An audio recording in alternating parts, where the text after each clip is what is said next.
Hi, welcome to Superior Crate Design SketchUp tutorial using a Crate Pro 6 design.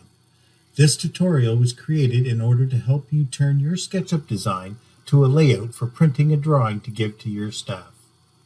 The main tools you'll be using in this video is the Selection tool, the Move tool,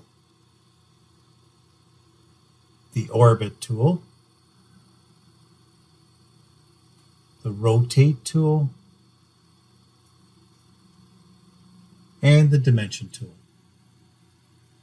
The next thing you'll need to do is bring out the Layers toolbar onto your canvas. You'll need to use the Select tool to select the panel. The Move tool, hold the left mouse on the lower corner and drag it out, noting to keep it on the red line. The Orbit tool to turn the entire drawing to the side, and then use the Rotate tool to rotate it 90 degrees down. Now repeat what you just learned to rotate the front panel using the Select, Move, Orbit, and Rotate tools. A little hint, once you start the rotate, let go and type 90 and hit enter. This will bring you to exactly 90 degrees. Using the Layers toolbar, uncheck both the aft and the left panel as they aren't needed for the layout. From the toolbar, select the top view where the red arrow is. Select and move the panels to be spaced somewhat evenly. From the Camera tab, choose Parallel Projection.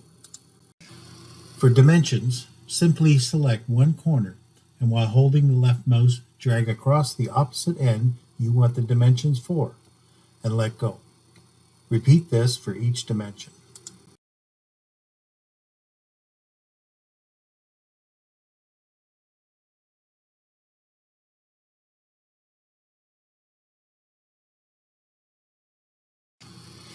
To see the end of the base, you will need to copy it. To do this, simply select it, then use the Move tool and left-click with the Control on your keyboard, and you can drag it out as a copy. Again, using the Orbit tool, turn the entire drawing so you can see the edge. Using the Select tool, click Control, the base, and lower assembly to make as one. Then, again, rotate 90 degrees down. Now, from the View toolbar, select the top, move the end view to the base closer to the rest of the drawing. For the final part, use the Dimension tool to fill out the dimensions and spacing of the skid runners. And that's it. Thanks for watching, and don't forget to subscribe.